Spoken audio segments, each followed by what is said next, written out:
Yeah. Welcome to your daily hour with me. Welcome to you. Yeah, we're on TV once again, once a day, every day. We turn on machines and we start talking. Yep. And I will endeavor not to say anything that will embarrass me later. Yeah. It's a struggle. It's an effort. It's Monday. It is Monday. I am Dan. I'm glad that you can see me. I can't see you, but you can see me. Yeah, right here. So, the reboot... No, it's not a reboot.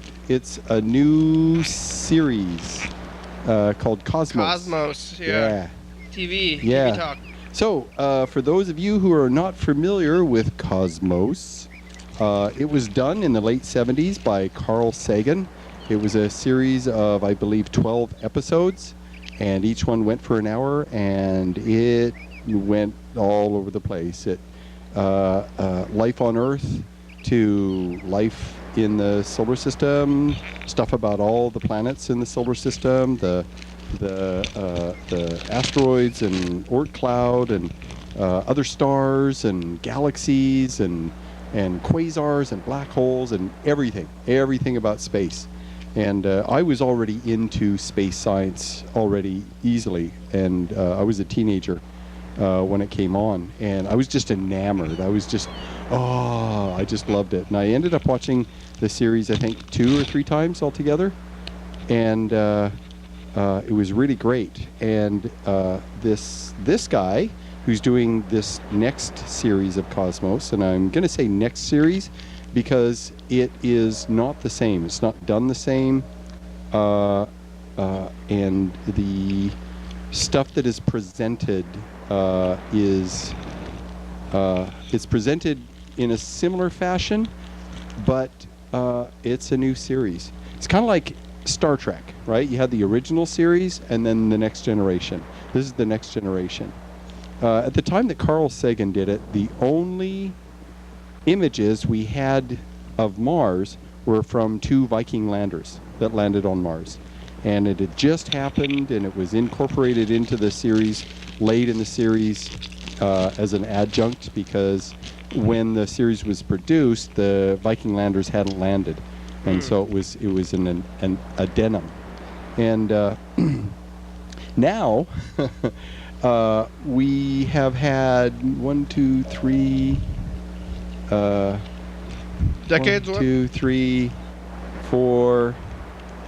4 or 5 landers, and we have currently one is rolling around on Mars right now. 2 of them are still rolling around on Mars. Wow. And we've had a couple landers just land and stay there, and we had Sojourner, we had the two little solar powered rovers, we had the Polar Lander, we had Curiosity, this current one.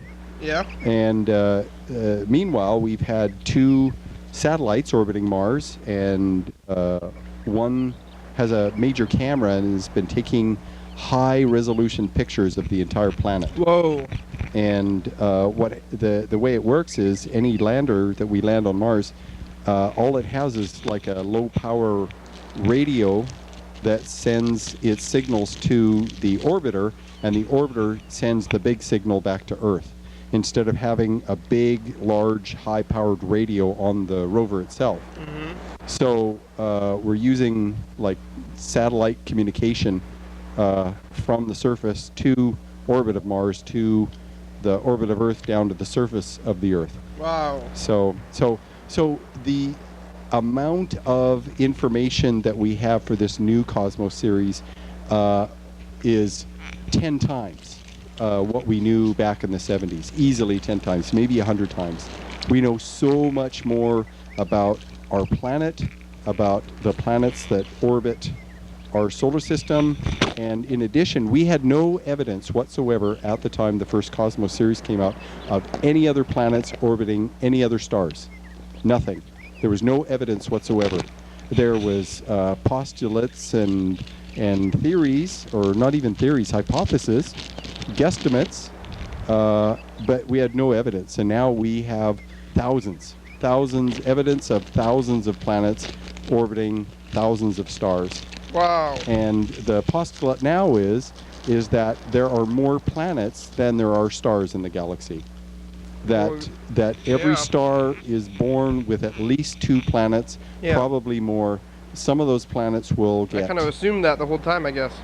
No, well, in science, you can't assume too much. You can assume a little. Yeah. You can make an educated guess that this is probably the case, but unless or until you have some kind of evidence... you can't say for sure, but if somebody were to ask me, like, are there more stars or planets in the galaxy, I would guess planets. Yeah. Yeah. Yeah, it's like the Kepler team released confirmation data on 715 stars, and 715 planets, and they're orbiting half that number of stars. Mm-hmm. So there's a little over 300 stars and 700 planets. So there's 2 planets for every star. Now, some of these stars have 3 planets, and some have just 1. But most have 2, at least 2 planets. And the planets are not just these hot Jupiters. When they first started finding planets, they were always these big, giant, huge, massive planets, bigger than Jupiter, orbiting super, super close to their home star. So that's all they could see, right? Well, it's like the gravity of the planet orbiting really quickly around the star makes the star wobble. And it's a good, strong signal of the star wobbling. Yeah. And so they're easy to detect, comparatively. But this new data that they found, the vast majority of these planets are orbiting at farther distances from their home star, and the planets are much, much smaller. The ones that they're finding now, typically, that they're getting confirmation for, are masses like Neptune and Uranus, which are about halfway between Saturn's size and Earth size. And in the coming decade, they will have this plus we'll have satellites and probes out there looking that will be able to find Mars-sized planets orbiting far away. Yeah. Oh God, I got a call. Getting a personal phone call. Yeah. Who is it? Maybe I should. Oh, I should take the time to look at the messages. Oh, you missed it. Yeah. Oh, these crackers are crummy. Crummy. Crumbs all over myself. Crummy. They're calling back. Hey. Dan's getting personal phone calls. I'm gonna look at the thing here. This week is daylight savings time week. No, it's it's actually St. Patrick's Day for the viewers today. Yeah, everything's fine. So if you're out there, It's fine. you're watching St. Patrick's Day. I'm on TV right now. Okay. Yeah, I'm gonna get Dan's on the phone, so I'm like, oh, do I talk while Dan's on the phone? I'm gonna Gotta make it quick. yeah. This is my daughter. It's St. Patrick's Day today. Ooh. We're doing St. Patrick's Day week, but today is the actual day.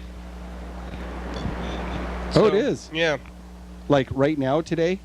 Yeah. Or when the show airs? Right now, today. Oh, when the show airs, yeah. Oh, okay. In a week, though, so it's St. Patrick's Day for the viewers. So I have a week to get a bunch of green crap. It's true, yeah. If you want to do that. Not really. Are you Irish? Partly. Do you celebrate St. Patrick's I'm, Day? Welsh and Irish. Oh, it's an opportunity to hang out with people and drink. Yeah. Oh, we got no messages from last night to today. I need to get some green beer, maybe. Do they sell that? I mean. I don't know. I don't know. Whoa! I'm trying to think what alcoholic beverage is green. And Midori. We were going through this yesterday, I think, but it's mint. Mint stuff? Yeah. Like Midori? Yeah, Midori is Yeah. a melon liqueur. That's melon? Melon, yeah. Not mint? Nope. There is peppermint schnapps. There's spearmint schnapps. Yeah, Apple? but they're green apple, apple liqueur. Yeah, yeah, and they're green usually.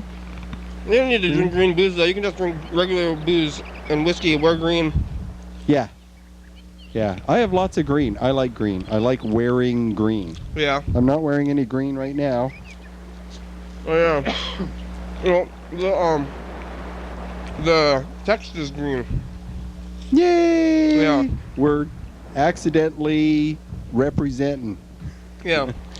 Accidentally. Okay. I'm getting the dice. Yeah. I'm going to. I have a number on my hand from yesterday. So. I'm going to. Well, I always pick 3. So, do you got a pen? Is there a pen handy? There's a pen. Something. Yeah, we're gonna play the dice game. What happens here? We're gonna roll the dice and we're gonna try to visualize the future. We'll write down a number on our hands between 1 and 6. I think I did the show moderately late yesterday and early-ish today, so that's what. It's green. Oh yeah, here it goes. I gotta get. I gotta hold this. Whoa. There we go. Okay. 3! Oh, you did it. You said luck of the Irish. Yeah, luck of the Irish. That's hilarious. Luck of the Irish. Yeah. Did you Sarah, get me a green. A 3. you eat corned beef Sure. on St. Patrick's Day? Maybe. Yeah. If it's available, if I happen to buy it. It's like, I'm not sure why we celebrate St. Patrick's Day. Why I would, I don't know. Whatever its significance is lost on me. It appears to be a holiday of some kind. Yeah. What's interesting is that in Ireland you have the Northern Ireland, where the Protestants are, and the rest of Ireland, which is predominantly Catholic. Mm-hmm. And St. Patrick's Day, the Protestants all wear green, and that's what we celebrate. And in Great Britain, elsewhere, any St. Patrick's celebration, they all wear green. But in Southern Ireland, or the rest of Ireland, the Catholic part of Ireland, they wear orange. Mm. Yeah, it's called Orange Day. So, yeah, it's Different. It's really interesting.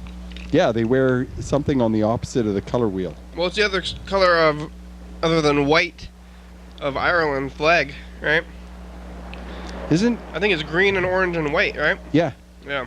Yeah. So they're just wearing the other Ireland color. Yeah, the other Ireland color. Yeah. Yeah, I'm not even sure. I know I read this one time, but I'm not even sure what the. I'm not even sure what St. Patrick did or what it's about or Something about what. snakes. Snakes? Yeah. Oh. I'm gonna get rid of the snakes. Was he a snake charmer? He removed all the snakes from Ireland in folklore. Huh. Maybe he had Maybe. a stabby thing and stabbed them all. Yeah. I don't know. That's just something people were telling me the past couple of days here. He fed them poison rats. Yeah. Something. Yeah. I don't know. There's gonna be a parade, or at least in New York, I think they have a big parade. Oh yeah, yeah, and they put green dye in the river. Oh, really? Yeah, I think so. I think it's.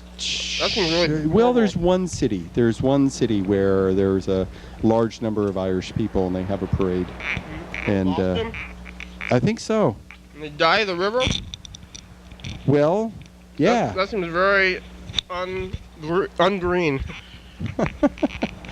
Yeah, it's not. It is not environmentally friendly. No. Yeah. No. Won't dye this river green. It's gonna be ungreen, environmentally. Yeah, we're just gonna put this green crap in the water to celebrate some dude that got rid of snakes. Yeah. And drink. Yeah. And Well, you know, every single holiday is an opportunity to drink. People drink for all of them. St. Patrick's Day, New Year's, Christmas, not so much. Well, yeah, Easter, they do. maybe. I mean, People drink for everything. I mean, and every day, just no matter what. So some people. Yeah, if there's an event, a celebration, then alcohol will likely be involved. Yeah. But I mean, some celebrations are more about family and kids, and if there is drinking, that's an augment to the celebration. But there are St. some Patrick's Day is drinking. Oh, absolutely. Yeah. Number one. Yeah, I like alcohol. I like drinking, and I don't like drinking to excess. I don't like getting drunk. I don't like drinking to the point where I'm slurry or dizzy. Yeah, that's what you're supposed to do on St. Patrick's Day. No, I don't like it. I don't crazy. like it at all. Yeah. Yeah. So anyway, so I watched this Cosmos, and apparently at the end of the show, right near the end of the show, Neil deGrasse Tyson talks about meeting Carl Sagan. When he was a teenager, he was a student in Chicago, I think, or New York. I think it was New York. And he was good at math, or he was interested in science or something. And so he got invited by Carl Sagan to come and spend a day with him. And so he took a plane or a bus or something. I think he took a bus, and he went out and he hung out for the entire day with Carl Sagan. And Carl showed him all kinds of stuff and did stuff with him and talked with him and inspired him. And so when Neil was talking about his visit as a teenager with Carl, he got kind of teary-eyed. Yeah. And his voice changed, and wow. And he talked about how this changed his life, and it reinforced the direction he wanted to go. And it's kind of interesting because people have talked about this Cosmos being some sort of a replacement, and just the level of respect, the way he spoke about Carl Sagan. This to him looks as much like a tribute as anything else. Mm-hmm. So I think it's pretty cool. And I mean, a lot of the stuff has changed. There are probably a lot of wrong things from that original Cosmos, I'm sure. Well, Carl Sagan was very much a scientist, and good science means that you don't speculate too far. And so what he did talk about was stuff that we knew for sure about the cosmos, about galaxies, about planets. And that stuff is still true? Essentially, I'm trying to think of something like our understanding of what a black hole is and how it works has been increased and improved. We understand them better. Mm-hmm. And so it doesn't necessarily make what he said about them wrong, so much as it is, yeah, it's kind of like that, but it's also more like this now because we understand how they work now. Yeah. At the time, we had no direct evidence of a black hole in the center of our galaxy. There was a little bit of evidence to suggest that there was something big and large in there, but there was no evidence of a black hole. There's one in the Milky Way galaxy? Yep. Really? Yeah. 4 million solar masses.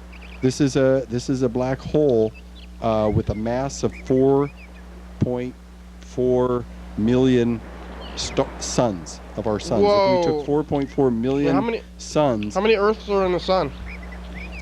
Oh, millions. More than 4? Millions. Well, the mass is one thing, the volume is another. Our sun is a sphere that is 1 million miles in diameter. Yeah. Almost. It's slightly more than 1 million miles. How many miles is the Earth? The Earth is 12,000 miles in diameter. Oh, okay, wow. Yeah. Yeah, and so the mass of the sun is a lot more dense than the Earth. It's way, way, way more dense than the Earth. And so you would say how many Earths can go in it. If you're talking about mass, it'd be millions. And if it were the volume, like throwing a whole bunch of little tiny marbles inside a hollow ball, mm-hmm. right? That's different. I don't know what those numbers are, but they would be different. Yeah.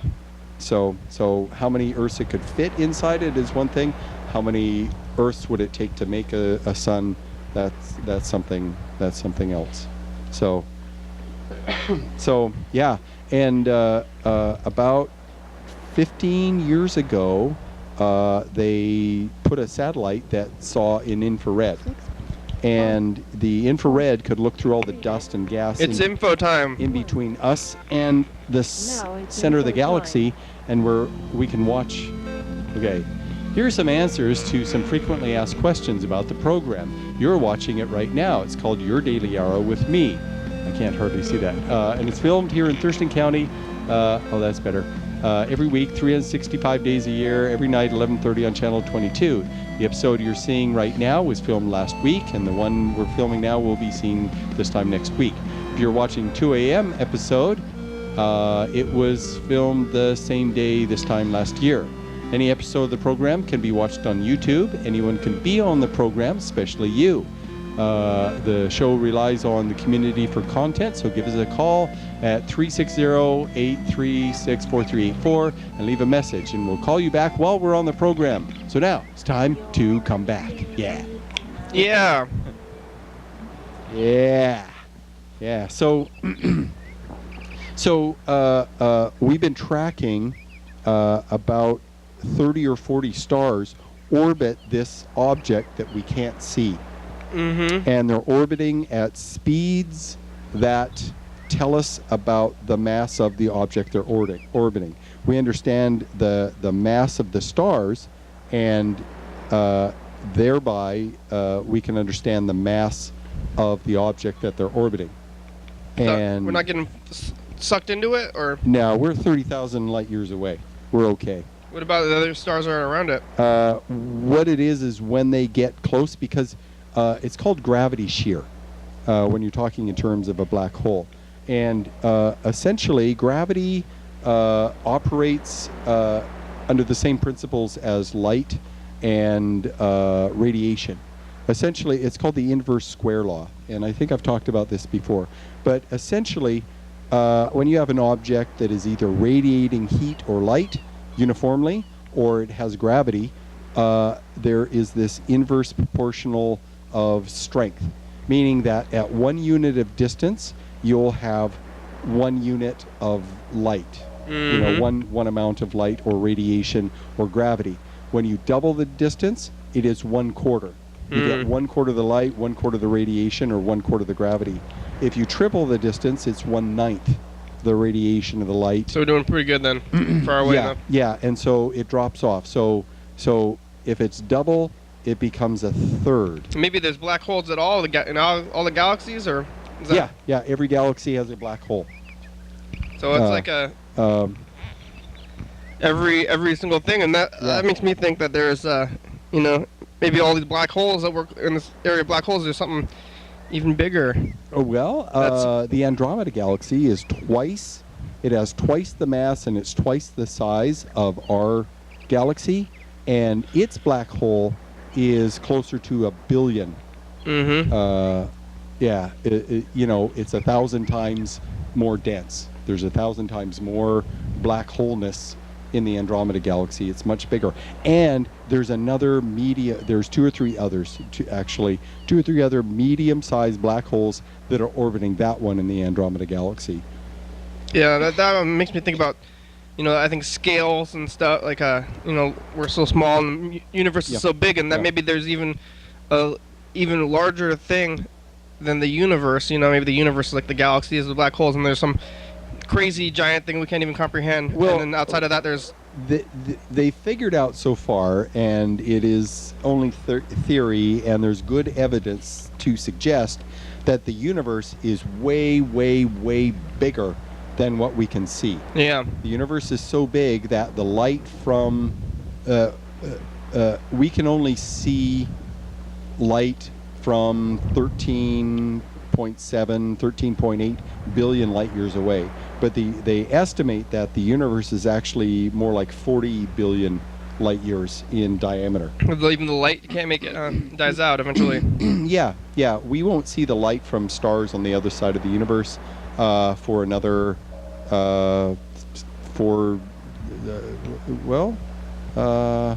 what's 40 minus 13? For another 20 billion years. 23, yeah. Yeah. 7. Yeah. So and the universe is expanding. That's going to be, the Earth is going to be dead by then, right? I mean... Yeah.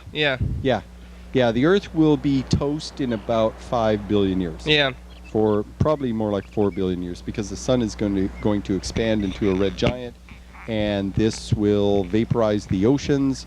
It will boil off any of the atmosphere that is left. We'll be in the sun, yeah. Yeah, it'll be a little piece of toast floating around. And they don't really know. They're not really sure yet how big our sun will become as a red giant, as it expands into a red giant at the last part of its life cycle. So they're guesstimating it could expand to the orbit of Mars or the orbit of Earth. They're not really sure, or somewhere in between. Wow. But there is hope. They have found two different white dwarfs, which is what will be left over when the sun, at the end of the sun's life, what will be left is a white dwarf, and they have found planets orbiting those. And dust and gas and rocks and stuff orbiting white dwarfs. So what may happen is planets orbiting close or on the edge of the sphere of the red giant, it may break up into little chunks and pieces and reform into new planets.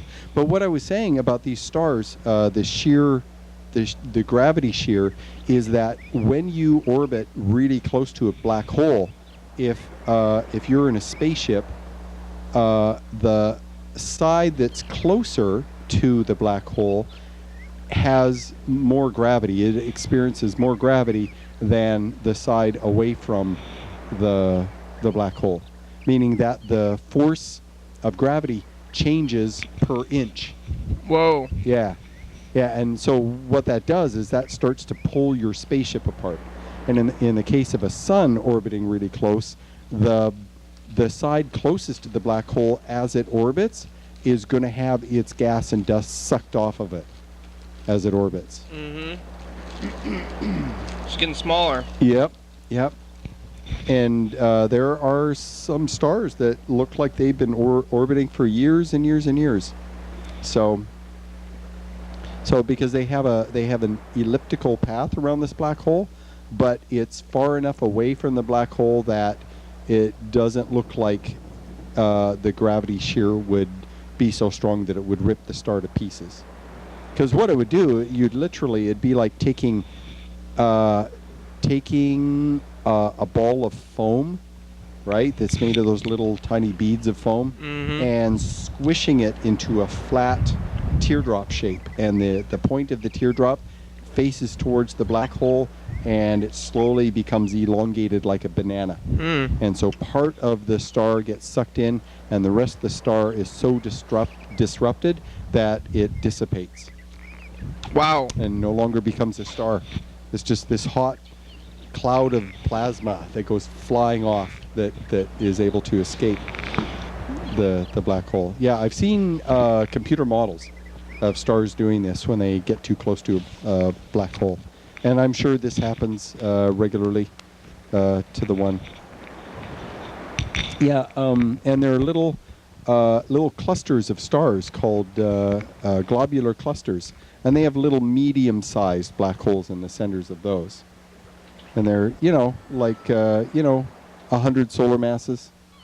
So they're larger than a single star black hole, right? Because there are a bunch of them stuck together, but they're not so huge that they're going to grab all the stars orbiting them.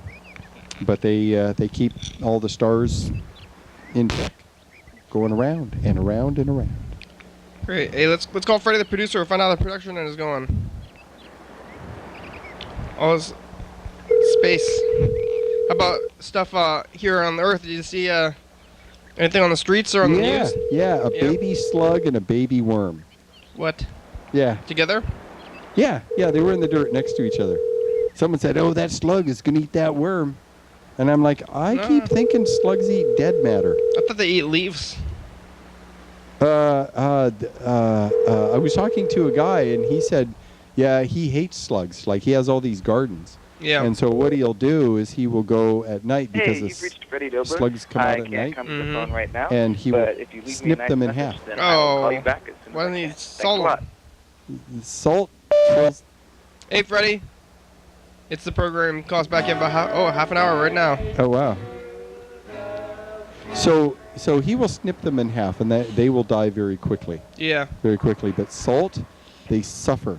The slugs suffer. It takes them half an hour to die. Oh, yeah. Yeah, and that would be terribly painful for them because all of their liquids are being sucked out of their body. Ooh. Yeah, that's cruel. Yeah, don't ever do that to slugs. Step on them. Yeah. If you need to kill them, make it quick. Be humane. Don't be a jerk. You know, that would be like, you know. I mean, we would probably die too if we got immersed in salt for a long time. Well, eventually. yeah. Well, that would be like someone sticking 1,000 syringes in you and drawing all your blood out slowly. Yeah. All from your entire body. I mean, if you got buried in salt, that might kill you by dehydration too. Probably. Yeah. Probably. Okay, I'm envisioning more threes. All right, here we go. Yeah, more threes. Nope. Oh, yep. Yep. There's another three. I have a 5 though, so you're winning by 500 points. I have 500 points now, and you have 1,000. I'm gonna keep doing this envisioning thing there. It's a close game right now. Yeah, I think this is working for me. This envisioning thing. Yeah. Yeah. So the series was really well done. The special effects are awesome. He went over the history of the universe, the Earth. There's going to be all kinds of stuff. His ship of the imagination is super cool, and what's the ship of the? Is that something Carl Sagan did? Well, yeah, but they didn't have the budget for the kind of special effects to make an actual spaceship. It was just a glowy, bright dot. Mm-hmm. And he's inside the ship of the imagination, and it doesn't really show the outside of the ship. It just shows this bright, glittery star thing. Yeah. Yeah, so... But now it's a real ship? Yeah. Whereas Tyson's ship is a sphere with a flat oval ring on it that moves around. Yeah. It's like a ring going around it, but the ring is shaped like a ball cap kind of thing. It's round and pointy, but flat, and it moves in different ways. And it's like crazy CG with everything, right? Oh yeah, yeah, and it even had a cartoon in it. Yeah. It had this cartoon, and it was about the life of Bruno, this guy named Bruno from Italy. And he liked stars and science and stuff like that. And he was in a monastery or something. He was into that. And he had this dream. And in the dream, he was standing on this surface, and he was looking at this curtain. Like at the time, they believed that he lived in the 1500s.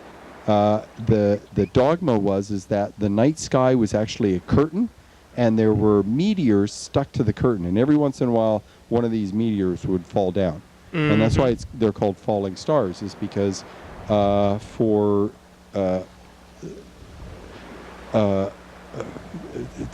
thousands and thousands of years, the belief is that stars are not actually suns, as we know them. They're actually rocks, and they're glued to this curtain, and this curtain is a certain distance away. That if you could build a tower like the Tower of Babel, they were trying to reach the heavens. Mm-hmm. If you could build a tower tall enough, you could touch this curtain. Whoa. And part of the legend of the Bible, and scholars don't talk about this, the Tower of Babel is an interesting story because it was like all these nations worked together to build this tower to reach the sky and to touch heaven and to get up to heaven. Mm-hmm. And God got mad. God didn't want them to get that close. They needed to live out their lives and then die and then go to heaven that way, that they were cheating by building a tower to get to heaven. So God changed everyone's language so that they couldn't communicate and work together to build this tower. So in the Bible, it is clear that heaven was thought to be something obtainable by building a building, by building a tall enough structure that you could touch the sky, literally. Yeah. And so I find that interesting. And Bruno in this dream touched the curtain, and the curtain moved. and he pulled back the curtain, and space and time just kept going further and further and further. And he came to the conclusion from this dream and thinking a lot that space was infinite, that there was no curtain. That what's beyond the curtain? Stars were actually suns like ours, and our sun was actually a star like these, but they were just incredibly far away. He hypothesized the sun being stars thing way back then? Yeah, but it was not according to any science. It was just his imagination. This is what he figured out. But it went totally against church dogma. And he was kicked out of his country, and he traveled around Europe and spoke about this all over the place. And he was kicked out of Germany, he was kicked out of France, he was kicked out of anywhere where there's the Catholic religion for being a heretic, teaching falseness that is against Catholic doctrine. And they finally put him in prison, and he wouldn't recant, and so they tortured him and burned him to death. Oh man! And this is what happens when religion and government are the same. Yeah. And it's funny because Neil talked about this on the show. He said, they didn't have freedom of speech back then. It was theocratic rule. It was when the church and the state were one and the same. And he didn't comment on it, but it's kind of like, hello, this is why it's a bad idea to have the church and the state working together. Yeah. Is because the church beliefs become the state beliefs, and the church beliefs may not have anything whatsoever to do with science. And if the church belief is that, let's say, masturbation is a sin, right? That most churches preach this and teach this. If it becomes part of the state, then it will become illegal to masturbate. Yeah, look out. And if you're caught or you're found out in any way, you're put in jail. Yeah. Not because it's anything bad or wrong or damaging in any way. It's because it's against the rules of the church, which is also against the rules of the state. So religion and government, they need to stay separate. And he approached that. And his discussion of the way the Catholic Church behaved back then and the way things were, I fully expect a backlash from the Catholic Church. I fully expect a backlash from devout Christians about how anti-God this show is. Maybe. I mean, it's already... Oh, I think there's going to be a few nut jobs. It's on Fox. Yeah. Well, Fox is less about dogma and more about money. And just given how popular the original Carl Sagan show was for years and years and years, just incredibly popular, they're betting that this one will be just as popular. And Neil Tyson is an excellent spokesperson. I've listened to him at conferences, as a guest on television. No, but I want to. He's someone that I would love to meet. Yeah. I would absolutely love to meet that man. Yeah. I would give that man a hug. He's a science guy, yeah. Yeah. Yeah, I got a geek crush on him. So anyway, he talked openly and frankly about this. And what's interesting is when you discuss things in terms of science, the religious disagreements with what science is teaching, when you talk to science, there's no debate. The only debate there is happens in the mind of the religious person, because the things of science go against what many fundamental Bible teachings teach. Yep. And well,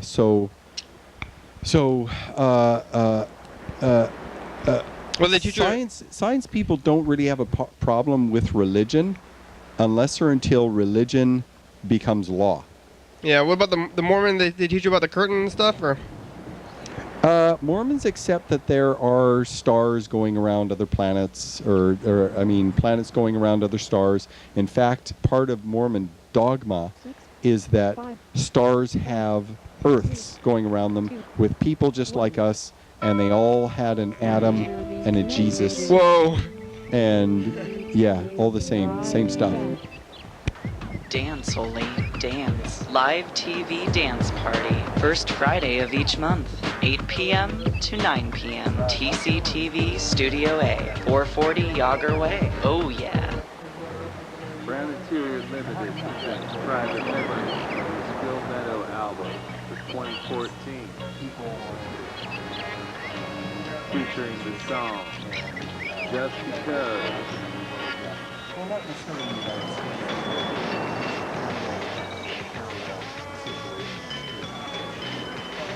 Private Memories. Double back.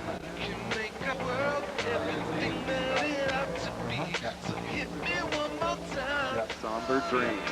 All these planets are currently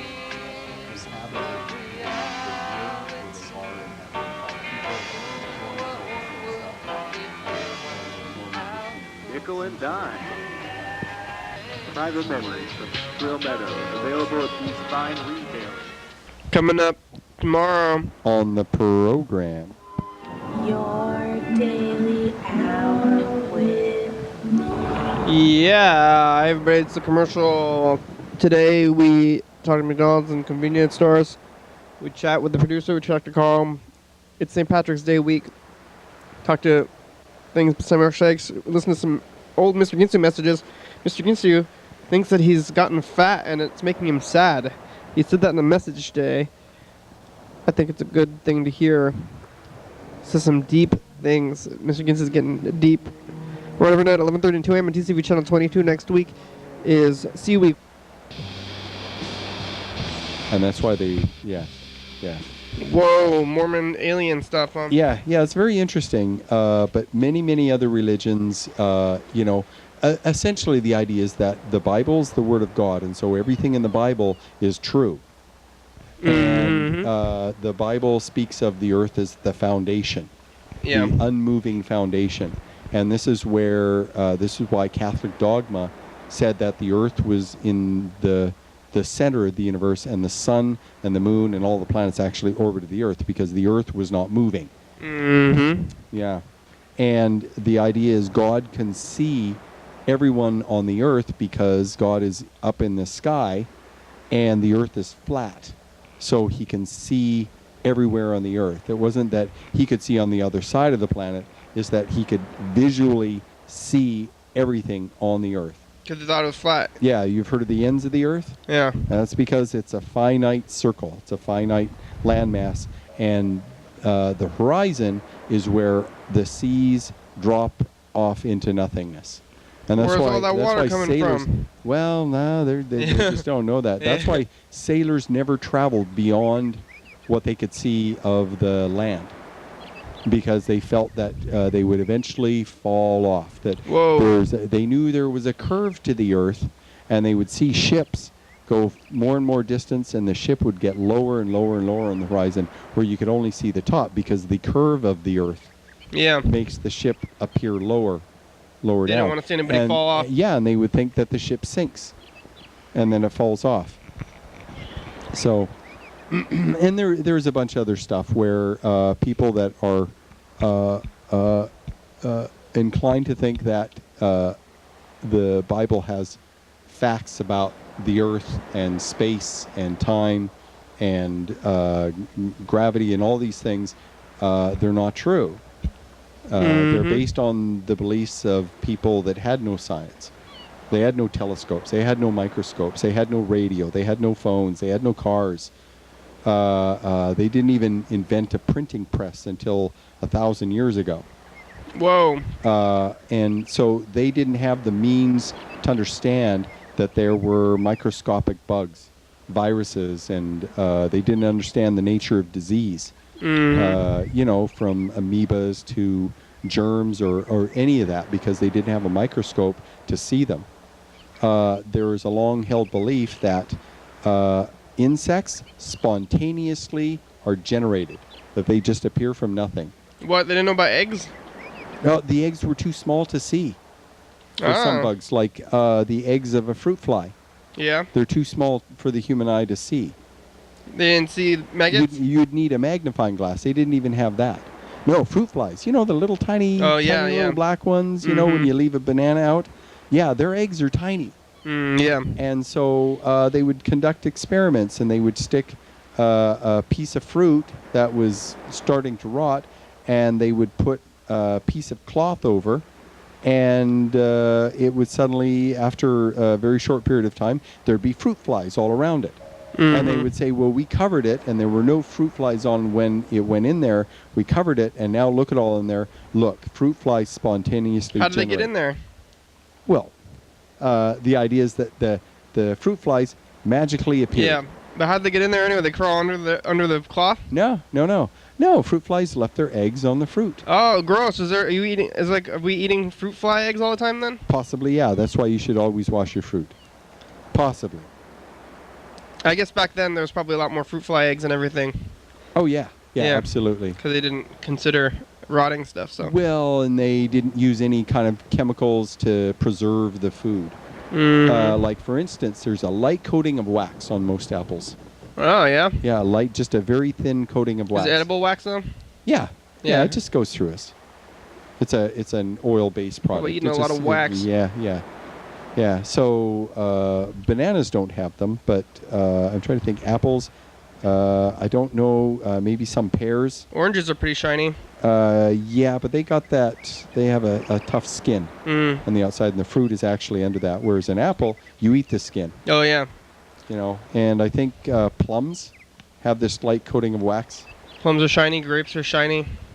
Yeah, I don't know about grapes. I don't know if they have the coating of wax. They're shiny. I don't know if that's what it is. Yeah, something. Something. Let's call some McDonald's here. Yeah. Let's see how these McDonald's are doing out there. Are you following the Ukraine thing still? I'm trying to keep up on that just from asking not really. people What's on the going show on with about it. that? I don't really know. If you don't know, then we don't know. I know there's still unrest, and well, isn't Russia is like maybe butting in or attempting to, and people aren't happy about that or something, and the U.S. is considering stepping in or not. Sanctions. I guess the government is. Yeah, I think the people on the news. Our government is not one to talk. We invaded both Iraq and Iran. And Iraq is a clear and obvious invasion based on fake evidence, and they knew it was fake. Seems like maybe our American news organizations are saying what the government's doing, and they're not even doing it. But then maybe eventually the government will do it, and then or won't. And I think the news is getting ahead of themselves a little bit, hyping things up. Yeah. They're like maybe. possible. I mean, I've heard like they're afraid, like possible wars and stuff. I'm like, oh my gosh, but then it's not even anything the government's been saying. It's just like news people are just trying to ramp things up. Yeah, trying to get it going. So then the government's gonna see the news, like it's gonna be like a crazy circle of the government seeing the news and being like, oh, is that really what's happening? Yeah. So the government follows the news and says, oh, this stuff is going on. Yeah. And so they react to that, and then the news people see them reacting to it, and they're like, oh, things are ramping up. Yeah. And then the government sees, oh no, things are ramping up. Yeah. We better double ramp it up. And then the news says, they're double ramping. Yeah. And so on until the nukes go flying. Yeah, it seems like that might be happening. It's a little scary, but I don't know. People are, all about it. I'm not even really sure. Yeah, well, I'm pretty sure that George Bush and Putin are brothers. They're I could see a similarity in their eyes, maybe. Yep. It's like, yeah. Yeah, their behavior is similar too. They're both kind of full of themselves with the swagger. So, yeah, it's kind of sad. It's called Russia now, right? Not Soviet Union or anything. Yeah, the Soviet Union broke up in the 90s, and so now it's Russia, and there's a couple other countries that are... So he's still They have strong economic and social ties to Russia. So they're friendly. They're friendly. Oh yeah, I heard it. Maybe it's a money thing that Russia wants to get Ukraine because of some kind of economic thing. But maybe that's. Oh, absolutely. The Ukraine has it's considered. McDonald's, this is Katie. Hey, McDonald's, you guys got the Shamrock Shakes right now? I'm sorry, sir? Do you have the Shamrock Shakes? Yes, we do. Oh, hey, can I get a half Shamrock, half chocolate shake? Yes, I can make that for you. Oh, great. Thank you very much. No problem. Bye-bye. Mint and chocolate. Mm-hmm. That'd be pretty good. Minty chocolate, yeah. Minty chocolate. Okay, kiddies, time for another dice roll. Are you ready? This is the final one. Yeah, this is the big one. This is the big 3 dice. Okay, imagine possibilities. Spaceship of imagination. Okay, I'm imaging. Right now, more Dan's winning threes. by 500 points. Oh. Should I roll this one again? No. Well, you can. I won. Yeah, Maybe you you wanna totally roll? won. You can No. roll that one again. I don't know. Maybe. Nope. Nope. Nope. I won. You totally won. I took it back. I was losing, and the first time you started winning, and then by the second time you were ahead, but now I'm ahead. Wow, that's kind of crazy. That's you more know. exciting than most dice games. Yeah, it's like it was a head-to-head battle for the dice. Yeah. I took it. Here, Yeah. great, yeah. I won by 500 points. Usually, if you get 1,000 points, that's enough to win, but not today. What are you gonna do with all those points? Yeah, winning is a prize in itself. I'm just gonna, feel what it's like to win, and it feels pretty good to win, Yeah, 1,500 good feelings. Yeah, but when you lose, you get to experience losing without having lost anything real. That's what I always say. So. Well, it's a good experience to become comfortable with. Yeah, I because, guess that's we kind lose of stuff all the time. That's how games work. At the end of the game, usually unless there's a big prize and you actually lose stuff that's real, but you get to. It's like you're out in the real world and getting preyed upon. And your family gets killed by a lion. Oh yeah. It makes you feel bad. So when you play this game, it's like that old emotion. Yep. If your family gets eaten by bears, one person at a time, yeah, that's definitely going to suck. Yeah, and it's like that feeling from our caveman ancestors that we get to experience when we're rolling the dice.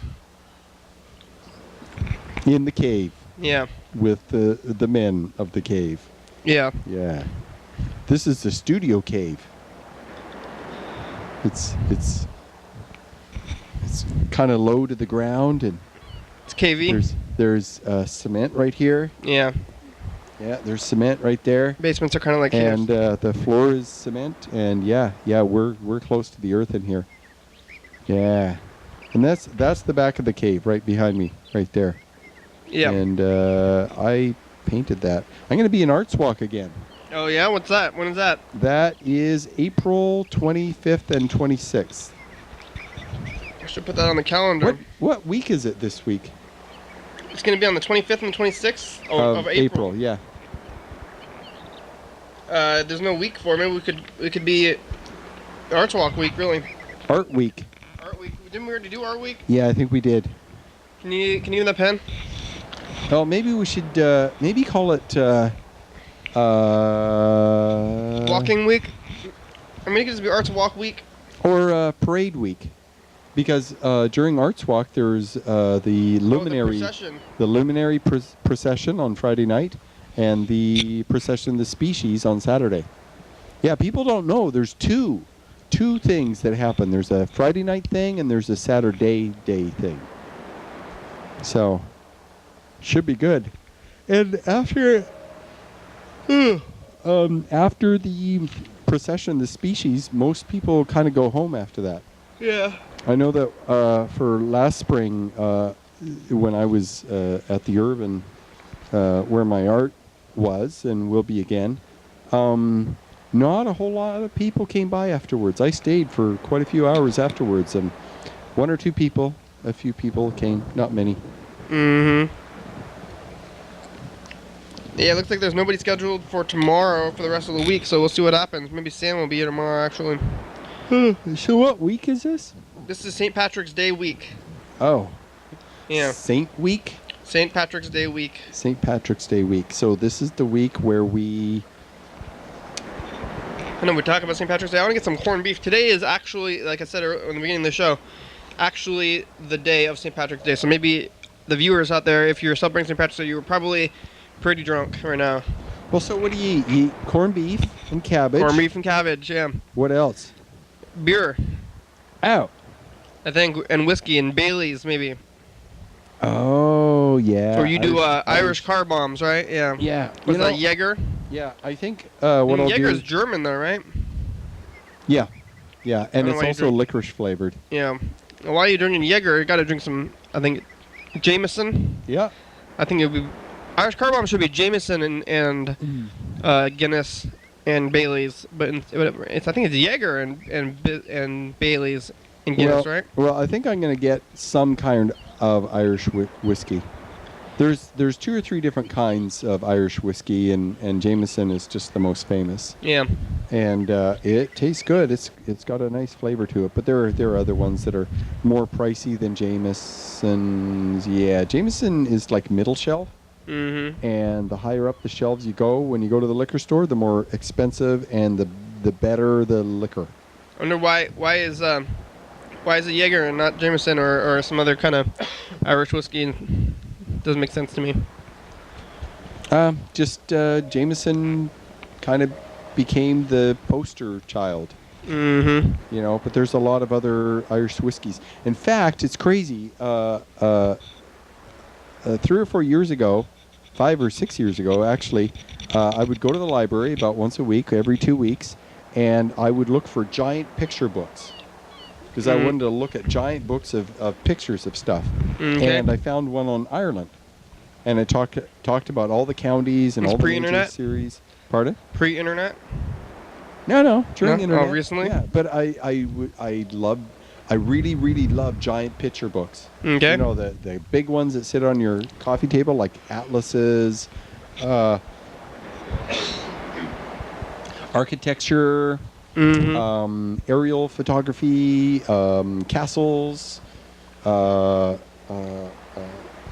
kinds of buildings and structures and all kinds of stuff. And I found one on Ireland. And I didn't realize it when I got the book. I just wanted to look at pictures of Ireland because I grabbed like 2 or 3 of them. And in the back is all the famous Irish whiskey makers. And Jameson was in there. There were like 24 different distilleries in and around Ireland that it talked about when the distillery opened up and what kind of liquor they produce and stuff like that, their label, and there's all kinds of them. Hey, 1 minute left. We made it through another episode of the program without losing consciousness or dying. Yeah. I got up at 7 this morning, so I am tired already. And I still got to go to work. Oh, yeah. Well, maybe it's nap time. And I'm kind of going on a date. Whoa. Yeah. Drink some coffee. Thanks for being here today, Dan. Coffee sounds great. Thanks, McDonald's. I think that's the only person we talked to on the phone today. Yeah, that's true. Yeah. That's true. Thanks, Cosmos and the Cosmos for, I don't know, some people thank God on with this. Thank you, Carl thanks Sagan. Stars for producing the matter Thank that you. we are, existing as now. Yeah, star stuff. Our body, every atom in our body was in the heart of a star at one point. Yeah, thanks, stars. 4, 3, 2, 1. Except maybe the hydrogen. Episode number and date of the week.